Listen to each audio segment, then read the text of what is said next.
Josai, it is an incredible schos, Baruch Hashem, to be able to be here with all of you today, albeit virtually. Halavai, we should be Zochem Eretz Hashem to be in Yerushalayim together. I want to wish everyone a Freilich and Chanukah, a good Tevach, and thank you to Rabbi Richter for giving the shir over the last couple of days. I hope Eretz Hashem to be able to give shir for hopefully, I'm going to try for all of this week, schedule permitting Eretz Hashem. But it's a great schos, Baruch Hashem, every day that we're able to learn together. Today's daf is Lamed Ches 38. And I'm sure you got a little bit further on Shabbos, but for the sake of just efficiency, let's pick up at the Mishnah on Lamed Zayin Amud Beis 38. The Mishnah says as follows: Shor shel Yisrael shenagach shor shel hekdesh. If a shor of a Jew went ahead and gored a shor that belongs to hekdesh, hekdesh means the Beis Hamikdash. Shel hekdesh nagach l'shor shel hadyot, or for that matter, a shor, an ox that belonged to the Beis Hamikdash, went ahead and gored a regular Jew, or right, the shar of a regular Jew, pater. Ultimately, in either case, you're pater. So whether it's the shar of a regular Jew that gores the shar of hekdesh, or it's the shar of hekdesh that gores the shar of a regular Jew, either way, one is pater. Shena Emar, share ehu v'lo shar shal hekdesh, because the pasuk says that there's only liability when you go ahead and you injure share ehu, the shar of your fellow. Fellow means another individual. What the Mishnah is saying is, Re'ehu, your fellow, however, comes to exclude Hekdish, that one would not be liable if they gore a shor of Hekdish, nor would a shor of Hekdish be liable if it gores my shor. Okay, let's go back there. It says Gemara, Shor shel Yisrael shenagach l'shor shel Kanani pater. If the shor of a Jew goes ahead and gores the shor of a non-Jew, ultimately again pater. V'shel Kanani shenagach l'shor shel Yisrael. But if the shor of a Kanani goes ahead and gores the shor of a Yisrael, bein tam bein mu'ah mishalim nezik shalim. So two interesting halachas. If the shor of a Jew goes ahead and gores the shor of a non-Jew, pater, exempt. But if the shor of a non-Jew gores the shor of a Jew, whether the goring shor was a tam or a muad, ultimately again the non-Jew pays the Jew nezik shalim complete damages. Says the Gemara, masnisin tiloke Rishim Menasio. Our Mishnah clearly does not reflect the view of Shema Menasio. Why not? The Sanyo, Shorshal Hedyot, Shenagach Shorshal Hegdish, Vishal Hegdish, Shenagach Shorshal Hedyot, Pater, Shneimar, Shar Evelo Shorshal Hegdish. Remember again, Gemara quotes this Braisa. The Braisa, first part of the Braisa, echoes the same theme as our Mishnah, that whether the Shar of a Jew gores the Shar of Hekdish, or Shar of Hekdish goes ahead and gores the Shar of a Jew, either way you're Pater. Why? Because Re'ehu, because the pasuk was speaking about liability for goring. Dafka talks about one shor goring the shor of his fellow. But again, in this case, the Re'ehu requirement has not been satisfied. Rabbi Shimon Menashe Omer, post a second wide line, Laman Zayin base 37b. Rabbi Shimon Menashe Omer, shor shal hekdish nagach shor shal hedyot pater, v'shal hedyot shenagach shor shal hekdish. So Rabbi Shimon Menashe says like this: if ultimately again, if a shor of hekdish gores a shor of a regular person, right, of a regular person, then it's potter. There's no liability for hegdish. However, v'shal hedyot shenagach shor shal hegdish bein tam bein muar mishalim nezek shalim. Rabbi Shimon Menashe, however, says that if a regular Jew's shor goes ahead and gores the shor of hegdish, complete liability. Whether the goring shor is a tam or a muad, whenever you injure hegdish, you always have to pay nezek shalim. Omri. So here I'll say, here's the Shiloh. So this is the position. So obviously the Gemara says, our Mishnah does not reflect the view of Rabbi Shimon Menashe. Because Rabbi Shimon Menashe holds that although it's true that if a shor of Hekdish gores the shor of a regular Jew, that there's no liability. If the shor of a regular Jew gores the shor of Hekdish, whether the goring shor is a tam or a muad, you have to always pay nezek shalim to Hekdish. This is being Rabbi Shimon Menashe. So the Gemara says, what's the pshat? My kasar Shimon. What does Rabbi Shimon hold? If he darshans re'ehu, then afilu shahad yoshenagach shal hekdish lipater. If you darshan re'ehu, then even the shor of a regular Jew, which gores the shor of hekdish, should be pater. V'i re'ehu lav dafka, but if re'ehu is not dafka, if you don't darshan re'ehu, afilu de hekdish nami kinagach de hedyot kilachayiv. Then a shor of hekdish, if it gores the shor of a regular person, should also be chayiv. Rav Shimon Menashe, what's the pshat? What are you darshaning? Maybe Rav Shimon Menashe holds that no, re'ehu is dafka. In other words, the halacha l'maisa, re'ehu means there's only liability for goring the shor of another Jew, of re'ehu. Umihu the hedyot ki nagach de hegdish. So why is it then? If that's the case, Rav Shimon Menashe darshans, if he does darshan re'ehu, then in the case of where a regular Jew, his shor gores the shor of hekdish, why is there liability? Mishum the kameslim mikavachomer. What's the Kavachomer? This is Kavachom de Hedyot. Uma Hedyot Shinagach Shal Hedyot Chayiv. If when a shar of a regular Jew gores the shar of a regular Jew, there's liability. Inagach the Hektish Lakol Shekain. All the more so if a Jew, right? If in other words, if the Rav Shimon Asi's logic is like this: if there's liability for goring the shar of a regular Jew, in Alachas Kamma v'Kamma there should be liability for goring the shore of Hektish as well. It's a Kavachomer. Lakol Shekain the Mechayiv. Gemara says, 1 second. If that's going to make a Kavachomer, then Dayo Lava Minadin Lioskin.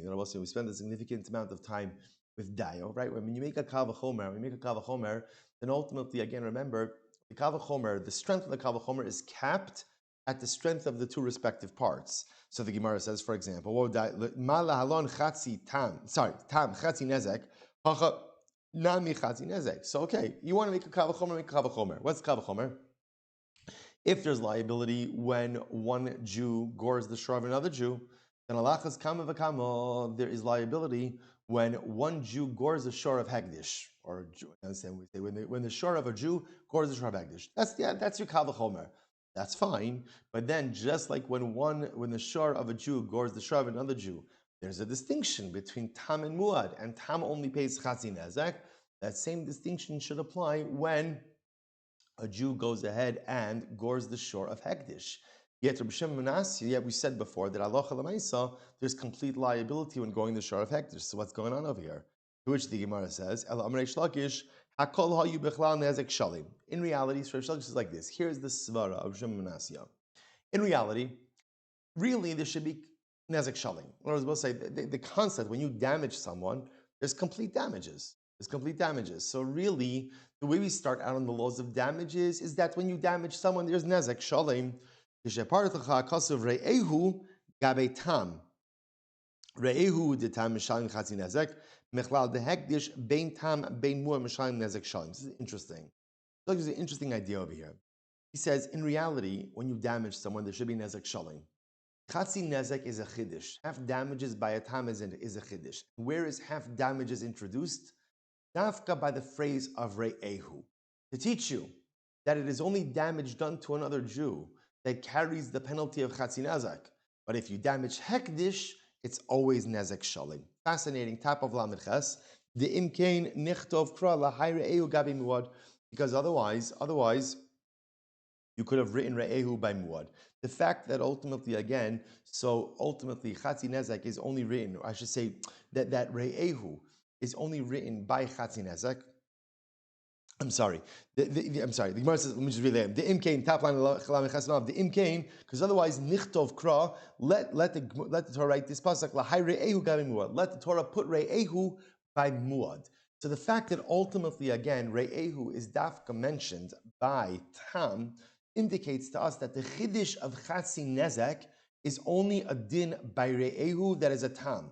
When it comes to injuring hekdish, anytime you injure a shar of hekdish, it is going to be nezek shalim, whether the injuring shar, the perpetrator shar, is a tam or is a muad. Okay, so I will say, so the truth is, while the conversation is fascinating and riveting, the truth is, it's a little bit, it's not really lemaisa, because halacha lemaisa, we paskin like the Tanakama, not like Rabbi Shimon Menasya, and therefore we hold that halacha lemaisa, whether a shar of hekdish damages a shar of regular Jew, or the shar of a regular Jew damages a shar of hekdish, whenever one of the parties to the damage is hekdish, is the Beis Hamikdash, there is no liability. There's no damages, right? Not for tam, not for muad. Why? Because we subscribe to the drasha of re'ehu. The halacha of damages when it comes to a damaging shor, tam or muad, is only a din between Jews. Once hekdish is a party to this, no liability. Incredible.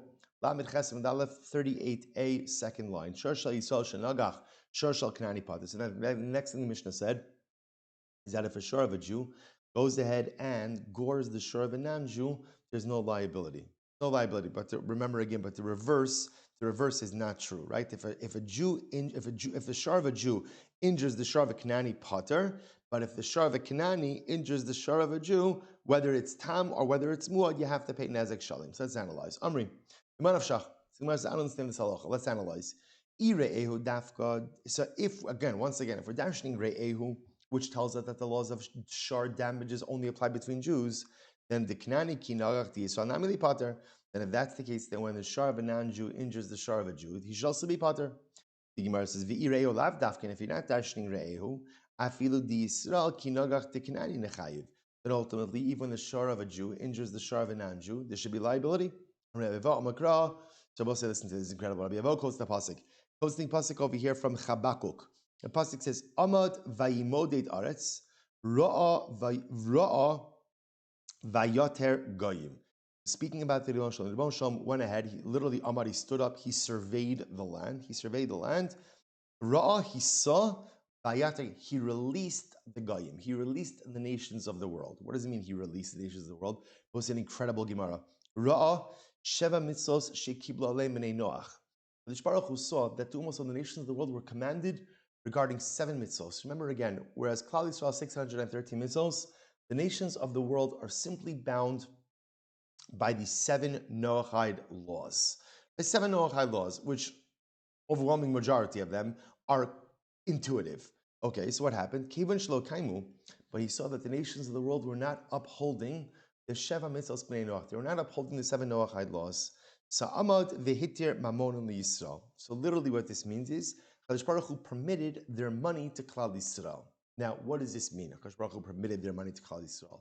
What it means is that there's no liability. Kadosh Baruch Hu exempted Klal Yisrael from payment of damages done to the non-Jewish. Obviously, I can't go and steal from a non-Jew. That I can't do. But Lamaisa, where there are damages, ultimately, again, I'm not going to be liable to damages done to a non-Jew. It's a penalty for the fact that the nations of the world were non-compliant with the 7 Noachide laws. It's incredible. It's incredible. It's such an overwhelming Gemara that the Rebbe Shalom such, and it's sobering. It's sobering. Truth is, quite frankly, it's depressing. The Rebbe Shalom set such basic expectations for the community of mankind.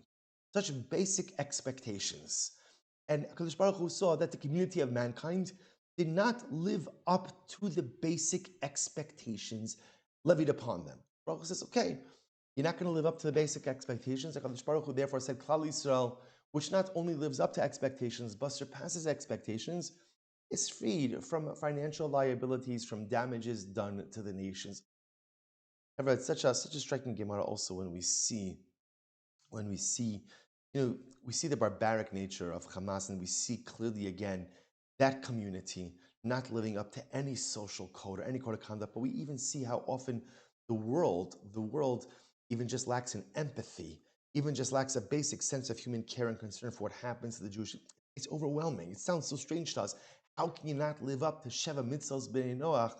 But unfortunately, we see it. We see it. So the penalty ultimately for not living up to Sheva Mitzvos Bnei Noach is for Baruch Hu released Klal Yisrael from any financial claims that may come about as a result of damages done between Jew and non-Jew.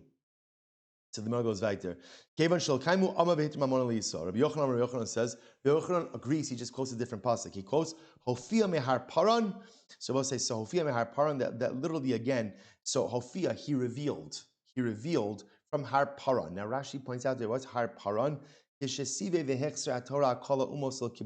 pasuk over here, the pasuk over here in Devarim, is talking about how HaKadosh Baruch Hu went ahead and offered the Torah to the nations of the world, and none of them accepted it. And then it gives it to Klal Yisrael. Klal Yisrael, not only do we accept it, but we say Nasav Nishma. There's a blind acceptance. We'll do it. We'll take it. We don't even know what's in it, but we'll take it. So Hofiyah Har Paran, HaKadosh Baruch Hu went ahead and literally revealed from Har Paran. So the Gemara says over here, what does this mean? Mi Paran Hofiyah Mamonan Li Yisrael. From here, HaKadosh Baruch Hu, so to speak, revealed, permitted the money of the nations of the world to Klal Yisrael. So once again, it doesn't mean I could take something from the nations of the world, but what it does mean is, in cases of damages, there's not going to be liability. See, all because the community of mankind abdicated its spiritual standing by non-compliance with Sheva Mitzvos B'nei Noach. That's it. It's a simple expectation HaKadosh Baruch Hu has of all of this. Remember again, we haven't cornered the market on HaKadosh Baruch Hu. Every human being is a child of the Ribbon Shalom. HaKadosh Baruch Hu says, okay, I have expectations. If you're my child, I have expectations. So for the Jewish people, the expectations are Tarek, 613 mitzvos. For the nations of the world, the expectations are 7 mitzvos. That's it. That's your expectations. And the community of mankind failed to live up to their expectations. HaKadosh Baruch Hu says, if that's the case, then the truth is the social contract between you and Klal Yisrael has been broken. Remember again, for there to be a cohesive community of mankind. Klal Yisrael, we have to observe Taryag 613 mitzvos, and the nations of the world have to observe 7 mitzvos.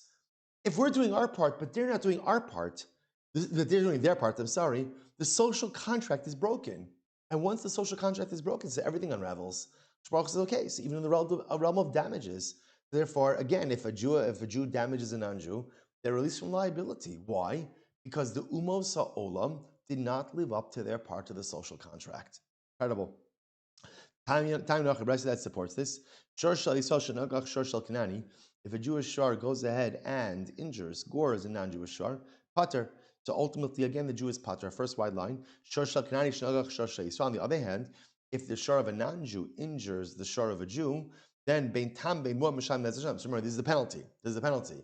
But if the shar of a non-Jew injures a Jew, whether the injuring whether the perpetrator shar is a tam or a muad, you have to pay nezek shalim. Shnei emar amad vayimoded aretz ra'a vayaser goyim. Va'omer hofia mehar paran. So here, actually, this brisa quotes both psukim. The Gemara says, why do you have to quote the second pasuk? V'chi tema, hi amad vayimoded aretz mi ba'ilei lechid Rav Masach and Rav Yosef. Maybe you're going to say, because the first pasuk of amad vayimoded aretz ra'a vayater goyim is needed for a different drasha. The drasha of Rav Masna and Rav Yosef, which we'll see in just a moment. Tashma hofia mehar paran, mi paran hofia mamonan li Yisrael. So again, even if you think that the first pasuk is used for a different drasha, you have the second pasuk of hofia mehar paran. So the Gemara says, by the way, my Rav Masna, what's the drasha of Rav Masna? This is incredible. Then Rav Masna, amad vayimodid aretz ra'a, ma ra'a. What did HaKadosh Baruch Hu see? What did he see when the pasuk says amad vayimodid aretz ra'a? He saw. What did he see? Ra Hashem mitzvos shenitztavolim b'nei noach v'lo kaimum. You saw. Baruch Hu said, commanded the nations of the world 7 mitzvos, and they did not go ahead and fulfill them. And they did not fulfill them. So the Gemara says, Amad v'higla osa me'al ad masam. This is incredible. When HaKadosh Baruch Hu saw that the nations of the world did not go ahead and live up to their side of the social contract, the religious contract, HaKadosh Baruch Hu exiled them from their lands. It's interesting because often we're used to hearing this concept with Klal Yisrael and Eretz Yisrael, right? When we don't comply with the tenets of the Torah, so we reject HaKadosh Baruch Hu, the land rejects us. But the truth is, we often assume that this is a uniquely Jewish concept. So Rav Masna says that's not true.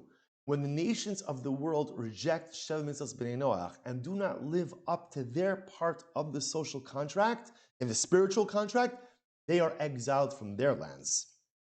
Incredible. V'higla osam yal masam. Umay mashma dahai v'yoter lishna da'aglu yehu. So how do you know that lashon of vayoter ultimately again is lashon of galus, of exile? Ksiv hacha vayoter goyim ksiv hasam linater bahen ala aretz. So it's actually interesting raya over here. The Gemara is quoting from the pasuk in Vayikra when it's talking about again certain hopping insects which are kosher. So the Gemara discusses over here the idea of haholech al arba shalobrayim mimal raglav linater bahen al haaretz. And how do you darsha linater? So the Gemara says metargem lekaftza bahon al haaretz, referring to grasshoppers, like jumping insects. Okay, so from here you see the lashon of linater, jumping. So again, also means galus. What's galus? The removing of one population from a particular land and moving it somewhere else. Incredible. My Rav Yosef. So that's what Rav Masna used the pasuk for. What does Rav Yosef use the pasuk for? Rav Yosef, Amad vayimodid aretz ra'a. Ma ra'a. Again, what did Hakadosh Baruch Hu see? What did Moshe see? So ra'a Hashem mitzvos shekibul alim b'nei noach v'lo kaimum. Baruch Hu saw that there are 7 mitzvos that b'nei noach were commanded to keep and they did not keep them. Amad v'tiran lahem. Wild. Baruch Hu saw that the nations of the world did not keep the Shem Mitzvos B'nei Noach. Baruch Hu said, okay, you're not going to keep them? I permit it to you. Well, sounds like Baruch Hu released them from the obligation to keep Shem Mitzvos B'nei Noach. So the Gemara says, really? Iskuri Iskar? So apparently they're getting rewarded. Imkain matzinu chote niskar. So I guess you get rewarded, right? You don't listen to the mitzvahs. You don't do what Hakadosh Baruch Hu asks of you. What does Hakadosh Baruch Hu do? He frees you from liability. That's strange. So when you do the wrong thing, you get rewarded in life. Chote niskar. So generally we have a concept, ein chote niskar, the sinner should not be rewarded. But here again, it sounds like the nations of the world didn't observe the Shabbat mitzvahs b'nei Noach, and they're rewarded. Amar Mabreid Rabna Lomar Shafilu Mekaymin Osen Ein Mekaben Alein Schar. This is incredible. What it means to teach us is that when they're freed from responsibility, it means that at this point, Kadosh Baruch Hu says, forget it. Forget it. You don't have to keep it. And even if they do keep it, they don't get reward. Is that true? Velo, Rabbi Meir said, how do you know that if a non-Jew involves himself with Torah, which means that without even delving too deeply into what this means, but on the most basic level, if a non-Jew observes spiritual precepts, he observed mitzvos, he tries to serve Kadosh Baruch Hu, that he's like a Kohen Gadol. He's like a Kohen. What does he mean like a Kohen Gadol? You know, the Kohen Gadol is like the epitome of Kiddusha, the epitome of holiness. The idea being that one should never think that the Jewish people have cornered the market on holiness. But even a Gentile, even a non-Jew who tries to serve HaKadosh Baruch Hu, who tries to be a good person, who involves himself in spiritual endeavors, he could reach a level of holiness like the Kohen Gadol. Whether it's exactly like the Kohen Gadol, not like the Kohen Gadol, the point over here is he could achieve a heightened level of holiness. Talmud Lomar, Asher Yaseh Osa Adam V'chai Bohem. Because the pasuk says, these are the mitzvahs that a person shall do. Asher Yaseh Osam Ha'adam. Says that a person will fulfill them. Pasuk uses a very nondescript term, Adam. Adam, if an Adam performs the mitzvahs, he will live. Who's Adam? Everyone's included in Adam. So the Gemara says, "Halomarata shafilu nachri va'osik batora harehu kekohen gadol." What you see from here is that halacha l'maisa, even if a person is a non-Jew and they're involved in Torah, they become mamish like a kohen gadol. So a point over here is you see that they do get reward. Amri eimekabel aliyaschar kimitzuva va'osa ela kimishe'ena mitzuva va'osa. You're right. If it not now, so it's just to follow the progression. Once the nations of the world abdicated their spiritual responsibility to observe the Shem Mitzvahs B'nei Noach, Kadosh Baruch Hu freed them from responsibility. What do you mean freed them from responsibility? That they don't get rewarded. They don't get rewarded. But they do get rewarded, we see. They get rewarded, it's actually incredible. They get rewarded like someone. They get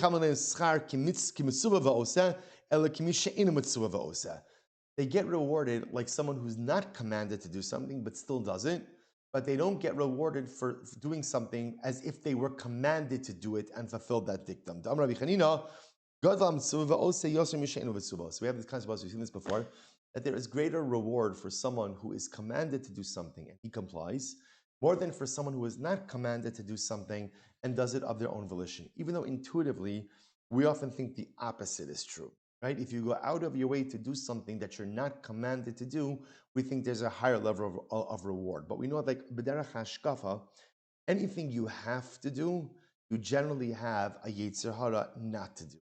Basically, Basham the Kodesh explains, man doesn't like to be told what to do. Don't tell me what to do.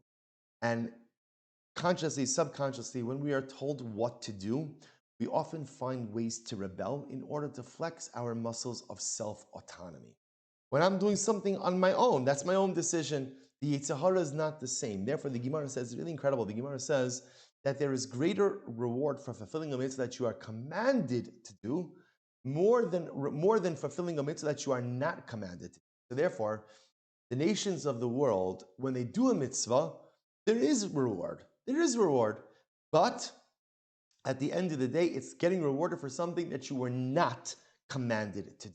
So because they did not comply with Shem Mitzvahs B'nei Noach, HaKadosh Baruch Hu freed them from that responsibility. And therefore, if they choose to do it, do they get reward? Of course. But they get rewarded as someone who is not commanded to do a mitzvah, but does it anyway. Incredible. So I just mentioned, just like Adarach Hashkafa, it's such a fascinating idea that here the nations of the world didn't comply with the Shem Mitzvahs B'nei Noach. The Baruch Hu's response is to free them from any and all expectations and obligations. There's a tremendous Musar Haskell in this, which is the moment you no longer have expectations of someone is the moment you kind of like write them off. You give them up. We know this, right? Like in life, like when you need something done, there are some people who you can call and some people you can't call. Right? And sometimes the people you can't call, they'll yes you. Oh, yeah. But you're not going to, in other words, so for that type of person, like, I don't have any expectations of that person. Because I don't have any expectation that they can comply, I just don't ask them for anything. There is nothing worse in life than the Ribono Shel Olam not having any expectations of you. Sometimes we go through life and we think to ourselves, 613 mitzvos, there's so much upon us, right?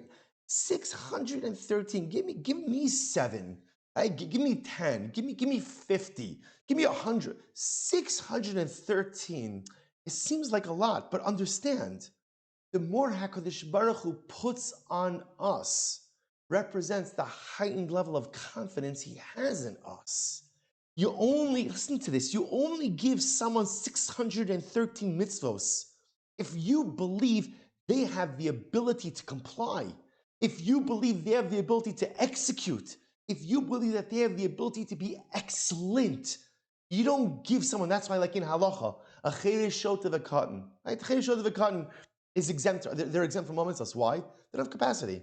So if you don't have capacity, there are no expectations of you. But in this universe, HaKadosh Baruch Hu, the greatest expectations he has is of a Yid, is of a Jew.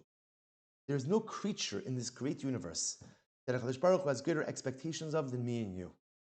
And although sometimes it can feel absolutely overwhelming, but at the end of the day, what a vote of confidence. Yeah, he gave me 613 mitzvahs. Do you know why? Because he believes in us.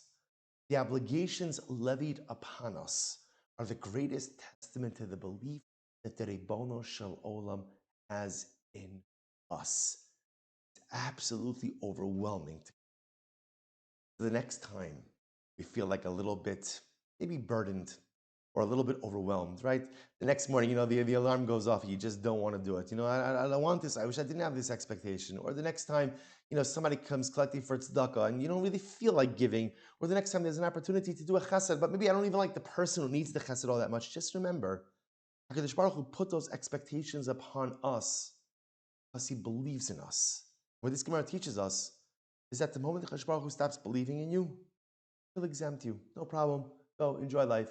Have a great life. Right? Enjoy the party. I don't have any more expectations of you. Do your thing. Live out your life. Go through the motions. Do whatever you're going to do with your time on this earth. Puts so much on us that Ribono Shel Olam saddles us with so much awesome and overwhelming, at times, responsibility simply because he believes in us. Let's go back there. It says in Matan Rabbanon, "Ukvar sholcha malchus romi shtei." This is actually incredible. Gemara shtei sardiotos etzel chachmei Yisrael. Listen to this. So the Roman Empire sent 2 officers to some of the Jewish scholars, the Chachmei Yisrael, with a simple request. Well, it's not a simple request; it's a pretty overwhelming request. But this is the request. So they say, "Lamdunu Toraschem," teach us Torah.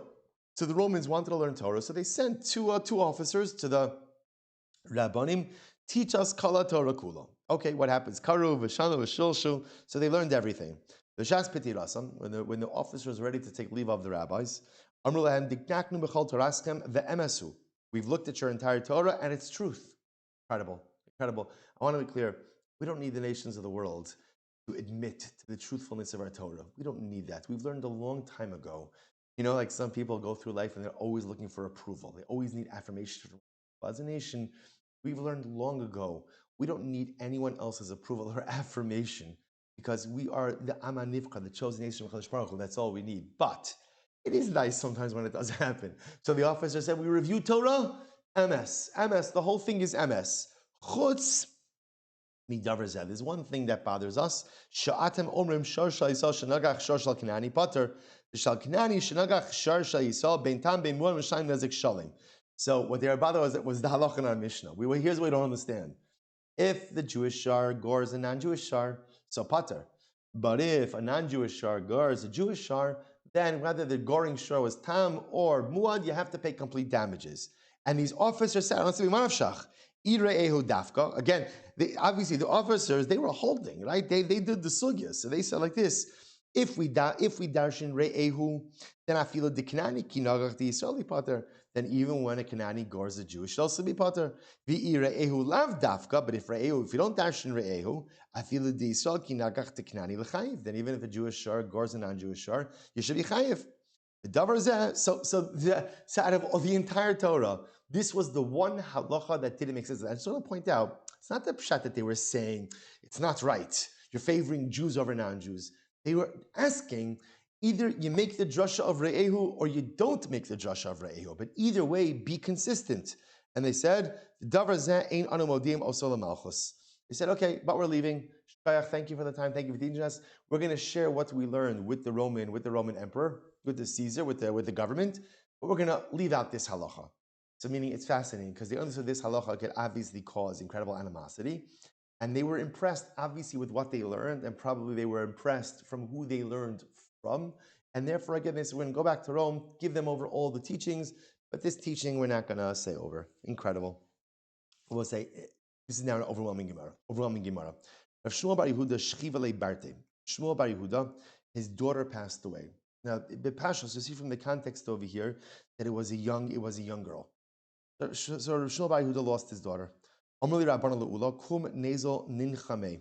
So the rabbi said to Ula, we're going to be menachem, we're going to comfort the mourner. Right? Rav Shmuel Bar Yehuda is sitting shiva, we're going to comfort him. Amr lehu ma isli gabe nechemte de bavloi digiduf. So this Ula responds very sharply. He's like, I'm not going to console the mourners to the Babylonians. Why? Because the way the Babylonians console each other, it's blasphemy. Rashi says over here, how is it blasphemous? Listen to this. The Amri, my afshalami avid. Apparently, by the Babylonians, when they were sitting shiva, it was common for the avel to say, either for the avel to say or for other people to say the avel, my afshali of it. What is there to do? In other words, the loss is the loss. The person has died. What is there to do? What's the problem with that statement? Ha'afshalame avdi. The inference from that is that if you could change the circumstances, you would. But here's the problem. The problem with that is it's a lack of acceptance of the justness of HaKadosh Baruch Hu. When Rahman a person loses a loved one, we have a tefillah called Tziduk Hadin. Tziduk Hadin, and Tziduk Hadin is essentially is acceptance of judgment. That as part of our avoda as Jews is to accept that whatever HaKadosh Baruch Hu does is just, is correct, even if it hurts and even if it's painful, even if we can't understand it, right? We say, Hashem nasan, Hashem lakach, Yehi Shem Hashem avarach. Hashem has given, Hashem has taken, the name of Hashem should be blessed. That part of our obligation that we have as Jews is, although we have a very rich history of questioning, but when it comes to difficult events in life, sometimes our avoda is to accept, and to accept the fact that even though some events in life defy comprehension, I believe that all that HaKadosh Baruch Hu does is just. So Rabbi Yehuda, so Ula did not want to go to Menachem Aval by Rav Shmuel Bar Yehuda because he felt that the way the Babylonians speak during Shiva, the way they comfort each other, is not right. By the way, there's a similar halacha like this in Shulchan Aruch. Shulchan Aruch brings down Hilchos Adelus that a person shouldn't say, "Oh, if only I could change this, I would." Even though it sounds like the most reflexive thing to say, but you can't say that. Why? Because whatever HaKadosh Baruch Hu does is just. And even if I feel it, I can't verbalize it. And I have to reach a level where ultimately I could accept whatever HaKadosh Baruch Hu does in this world, even if it pains me to pieces. And even if there's a sense of anger that I have with HaKadosh Baruch Hu, but at least to be able not to articulate it. In other words, I can articulate it between myself and HaKadosh Baruch Hu. There's always this space to have open and honest dialogue, even if it's anger, and even if it's resentment, and even if it's not acceptance of Baruch Hu. But kind of like in the context of community, we have to work on acceptance. So therefore, again, Ula didn't want to go. So what happened? So the Gemara says, Azahu lechudei gabe. So Ula, so in other words, what turns out from the Gemara is Ula didn't want to go with the group. Ula went to Rav Shmuel Bar Yehuda by himself. So listen to this. So this is now the Shiva visit between Ula and Rav Shmuel Bar Yehuda. So Amrlei, Vayomer Hashem al Moshe, Al Tatzer Asmoav Al Tiskar Ba Milchama. Baruch Hu says to Moshe, do not go ahead and do not afflict or do not go to war against Moab. V'chima Allah al daito. This is the Shiva visit. V'chima Allah al daito shal Moshe lasos milchama shelo b'rishus. Sounds like Baruch Hu is telling Moshe not to go to war against Moab. So it sounds like Moshe was ready to go to war. Moshe is going to go to war without the permission of HaKadosh Baruch Hu. That doesn't seem to make much sense. Ela nosa Moshe kavachomer biatzmo. Moshe made a kavachomer. What was the kavachomer? Uma midyanim shelo ba'u ela la'azor es Moab. So the midyanim, only came to help Moab, right? When they were fighting against the Jews. So Amra Torah, yet the Torah says, round up the Midyanim and go to battle against them. So the Midyanim were only helping out Moab in their oppression of the Jewish people. And HaKadosh Baruch Hu says, go and round up and destroy Moab. We'll say, Lamed Chesem Beis 38b, Moavim Atzman L'Kol Shekain. So certainly Moab itself were the ringleaders in all this. Right? So remember, by the way, Rashi points out there, this is specifically Bilam. Right? Remember again, the nation of Moab were the ones who went ahead and hired Bilam.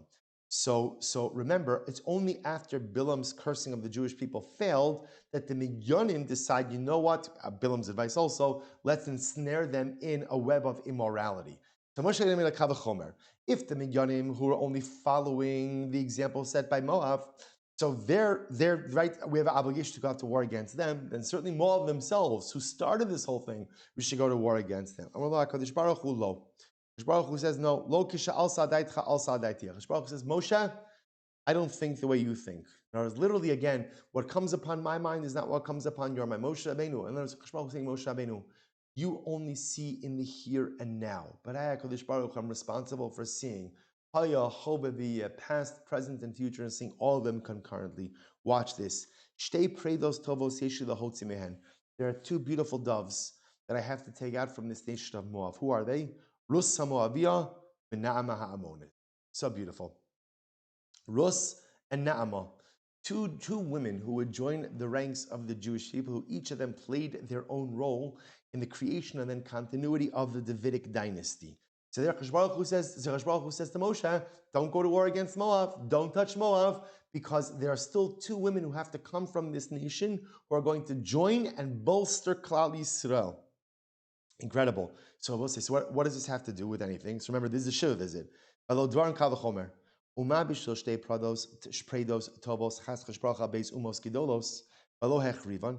again, if at the end of the day, because of these two doves, right? So ultimately, again, HaKadosh Baruch Hu spared the nations of Ammon and Moab, right? So Moab here, the Torah tells us, you're not allowed to start up with Ammon and Moab. Why not? Because Baruch Hu said to Moshe, there are two doves, Rus and Naamah, who have to come from these nations, so leave them alone. So Ula says to Rabbi Shmuel, so you see, Baruch Hu leaves nations when there's something that's going to come from them in the future. So he says, Bito shal Rebbe im ksherer re'i latzes mimenu davar tov, alachas Kamma v'Kamma dehava chayus. Let's translate the words and then let's see what he says. So here, Ula says this whole drasha. Rabbi Shmuel says, Rabbi Shmuel, if your daughter had more to accomplish, right? If she was supposed to marry and bring forth future generations, then HaKadosh Baruch Hu would have let her live. Okay, so this was the Nichum Avelus. What's happening over here? So I think what Ula is touching on is something very, very profound. Sometimes one of the most tragic elements of loss, the feeling that a person has not fully actualized their potential. Right? A person dies, like, oh, they could have done so much more, they could have accomplished so much more. This pain and this feeling is exacerbated and amplified 100-fold.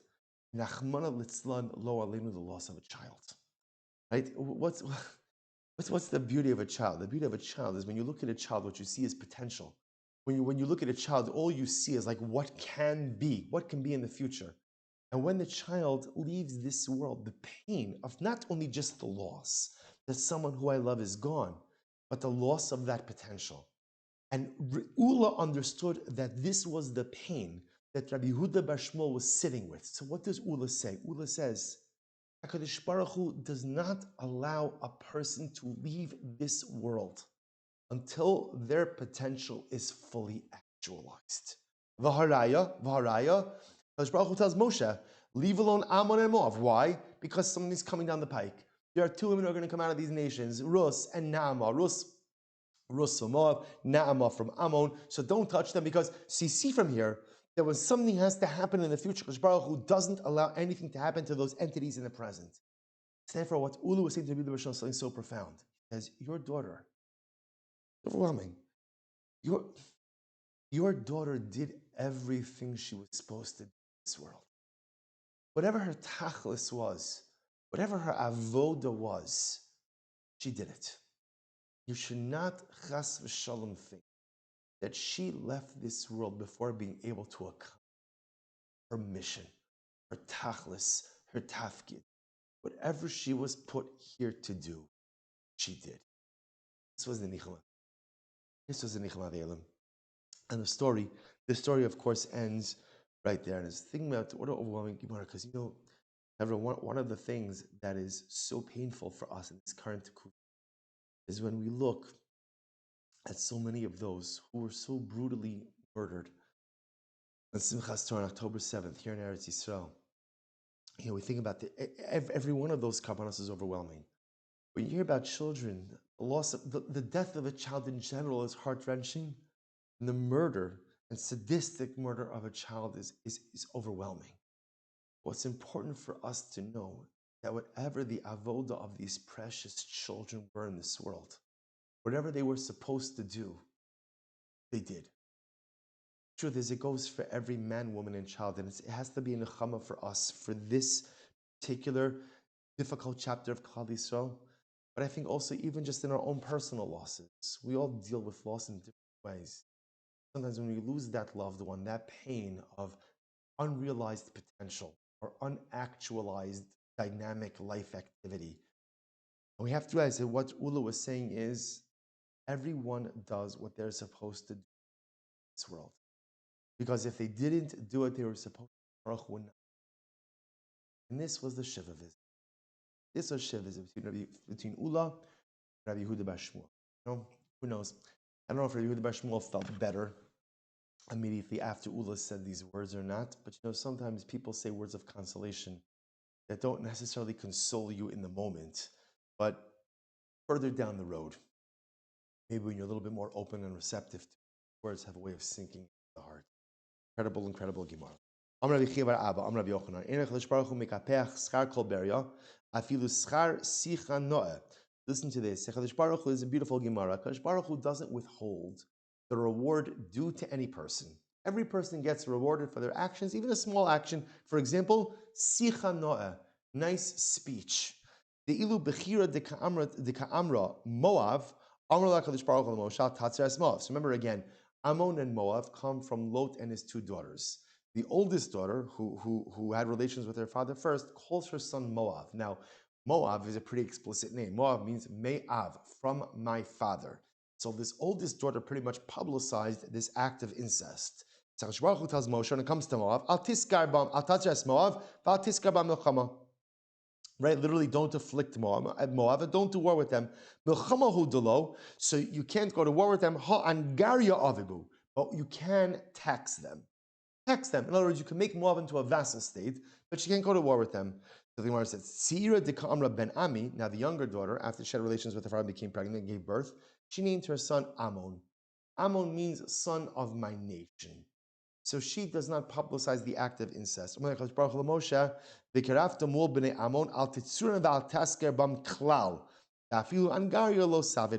when the Torah talks about again the treatment of Ammon, the Torah says you're not allowed to start up with Ammon at all, meaning you can't even tax them. You can't even tax them. So the Gemara says, how do you understand the difference in treatment between to Ammon and to Moab? So Moab, you can't do war, but you can tax them. Ammon, you can't do war and you can't tax them. Why the distinction? So the Gemara attributes it to the fact that the younger daughter spoke nicer than the older daughter.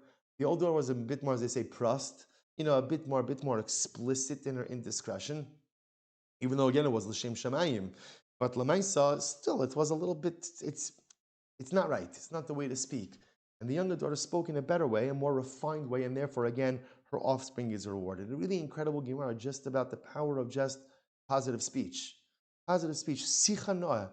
Even for just positive, even if sometimes in life you have to say difficult things. So the goal in life is to be able to say difficult things in a nice way. You have to give feedback, you have to give criticism, you have to give critiques, and then you have to give musar. Sichano, do it nicely. Do it nicely. Everything, any way that we interact, any way that we speak, should always be with a beautiful lashon towards one another. And again, the Gemara says, Kadosh Baruch Hu gives schar even sichano. Incredible. The Gemara goes weiter. The olam yaktim adam ledvar mitzvah. A person should always be alacritus, right? A person should always have a zrizos, right? Should run to do a mitzvah. Why? The Gemara says, this is incredible. Now, it's interesting, the lashon of yaktim adam. Yaktim adam l'dvar mitzvah means, like kodem means early. In other words, in general, in life, Could be that I'm about to do something. But we know this, like you could do it like, kind of schlepping along, or you could move. You could do it. So the Gemara says, when doing a mitzvah, even though either way I'm going to get the act done, but there's something yaktim, do it with zrizos, do it with hislavos, do it with excitement, do it with haste. Because when you do something with haste, it shows that you care about what it is they're doing and find the meaning in it. So the Gemara says, listen to this. This is a reverse drush. Listen to this. The Gemara says, "Shebishvil laila acha shekidmasa bechira letzira kidmasa arba doros liyisrael." Because the older daughter took the initiative and had relations with her father first. Now remember, again, just to back up a little bit, the daughters of Lot thought that the world was destroyed. That's why they slept with their father. Right? They thought they were the last woman, he was the last man. So if there was any future, it was going to have to come from them. The older daughter, it was her idea, and she went first. She went first. So because of that, because so to speak, she had zrizos, ultimately her offspring joins the Jewish people 4 generations earlier. In other words, Oved, Yishai, David, Shlomo. And that's the nation of Moab. Because remember again, Moab comes from Rus. Rus comes from Moab, and ultimately, again, Rus's descendants are Oved, Yishai, right? In other words, her first Jewish descendant is Oved. Okay, Ve'ilut Seira, but the younger daughter, who was the mother of the nation of Ammon, so Ad Rechavam. So remember again, so ultimately again, she has a daughter Naama, and Naama has a son Rechavam, son of Shlomo Melech. Shem Imo Naama HaAmmonis. So remember again, Shlomo marries Naama, they have a son Rechavam. So the point over here is, it's interesting that Ammon joins the Jewish people earlier than Moab, and the Gemara attributes this to the fact that the older daughter, the mother of Moab, ultimately had zrizos. She had greater alacrity to this mitzvah, to ultimately, again, perpetuating what she thought was the human race at this point in time over her younger sister. It's interesting kind of where you see zrizos from. But again, the idea being that HaKadosh Baruch Hu goes ahead, when HaKadosh Baruch Hu sees that someone is trying to do the right thing, and putting in the effort to do the right thing, HaKadosh Baruch Hu never withholds reward from such a person. Suppose another interesting Gemara. So right, if a shor of a Yisrael goes ahead and gores the shor of a Kusi, and then we'll say, we're back to Kusim. Kusim come up, I think, pretty much in every Masechta. Remember again, Kusim, King Shalmaneser, who went ahead and exiled the 10 tribes, went ahead and brought in other nations and settled them in Eretz Yisrael. Among them were these people from the country of Kusa, known as Kusim. There was an outbreak, now Kusim were idolaters, there was an outbreak of lions, and the Kusim converted. There's a whole shaila as to whether or not the conversion of the Kusim is a legitimate conversion or not. So the Gemara says, so shor shal yisrael shenagach shor shal kusi. So if a Jewish shor went ahead and gored a kusi shor, so what's the halacha pater? Ultimately, the Yisrael's pater. V'shal kusi shenagach shor shal Yisrael tam b'shayid chatzi nezek mo b'shayid nezek shalim. But if a kusi shor goes ahead and gores a Jewish shor, if it's a tam, you pay half damages, and if it's a muad, nezek shalim. Rabbi Meir says, shor shal yisrael shenagach shor shal kusi pater. V'shal kusi shenagach shor shal yisrael ben tam muad mishalim nezek shalim. Meir on the other hand holds that halacha l'maisa, if a kusi shor goes ahead and gores a Jewish shor, nezek shalim. Jewish shor gores a kusi shor, pater. Remember the story of Meir Kusim Gerarayos. So we'll say, obviously, Rabbi Meir is treating Kusim like non-Jews. So is that Rabbi Meir holds that Kusim like Gerarayos? Or Minig, Rabbi Meir has a kasha, called Ksamim Aboy Merakem Torim. We'll say Ksamim are stains. Now we're dealing over here with halacha l'maisa, again, menstrual bleeding. So in general, again, a stain that comes from menstrual bleeding could go ahead and convey tumah, unless, of course, it comes from a non-Jew. So therefore, the Gemara says, any ksamim coming from the city of Rekem are tahor. Why? Rashi points out over here, Torim ir sheruba nochrim hi. Again, ultimately, it's a city where the majority of the population are non-Jews. Rashi points out over here, dam nochri tar midarai. So the chsiv, dabra b'nei Yisrael, Isha ki tazriya v'yalda bas Yisrael metama b'leido b'nida. So again, it's the Gemara darshans, only a Jewish woman conveys tumah through nida, but a nachris, a non-Jewish woman, does not. So therefore, again, any stains that come from Rekem are tar. Rabbi Yehuda metame. Rabbi Yehuda says, no, they're tameh. Why? Because in fact, in Rekem, they were converts. They were Jewish, but they were not very knowledgeable in halacha. And therefore, halacha l'maisa, you have to go ahead and treat them as menstrual stains from Jewish women, and therefore, again, they convey tumah. Okay. The Gemara goes weiter. Fine. Mitzvah nation again. V'tom. Maybe anachrim torim. Maybe Yisrael. Maybe akusim. Right. Israel will say fine. So therefore, stains that right. So again, if there's a stain that comes from nachrim, non-Jews, it's tar. From Jews and from kusim. Jews, so we're looking at Jews and kusim together. Rabbi Meir mitame. Rabbi Meir says they're both tame. So Rabbi Meir treats kusim like Jews. The chachamim mitarin, and the chacham ultimately say that they're tar. Why? Shalom nechshadu al kismehen.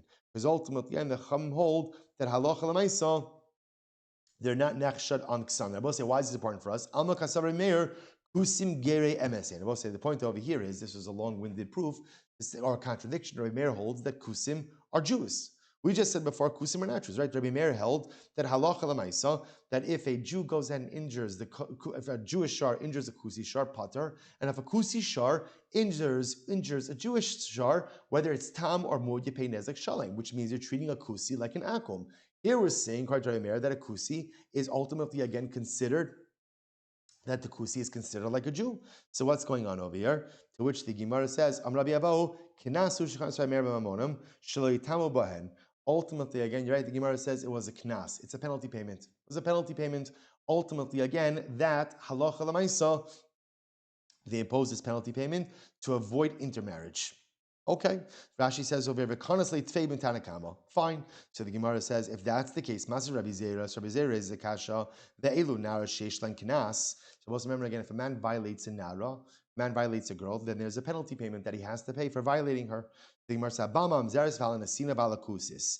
And this applies whether the girl is a mamzer, a regular Jew, regular Jewish girl, mamzeres, an asina, or a kusis. So why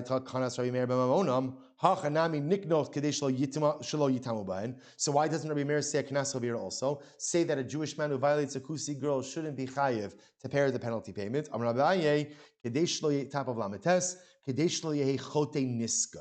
Ultimately, again, I will say why. Because if a man violates a woman, if you free him from liability to pay the penalty payment, then ultimately, again, you're rewarding a sinner, which of course is incorrect. To which the Gemara says, therefore, again, we pay the penalty payment. So why not just go ahead and take the penalty payment? Don't give it to the girl, give it to the poor. Ultimately, you know, say here's the problem with that. The problem is that halacha l'maisa, if the man violates a girl, the kusi girl, and you don't make him liable to pay her, just say give it to tzedakah, that's fine. Who's going to claim that if he doesn't pay it? In order to ensure that he pays, there has to be a defined claimant. There has to be someone who's actively chayiv to go ahead and pay. Incredible. So I will say it happens to be, therefore fine. So therefore we know in general, this machlokes about kusim is an ongoing machlokes. Even over here, what's the halacha? What's the halacha ultimately? Again, if a Jewish shar gores a kusi shar, that's going to be machlokes. That's going to be machlokes. But it's the same general machlokes in terms of what is the status of kusim. All right, Jabosai, we will stop over here for today. What an incredible schos to learn with all of you. Wishing everyone an incredible, beautiful start to the week. Halavai again, it should be a week of Besoros Tovos Klal Yisrael. I'm wishing everyone a Freilich and Chanukah.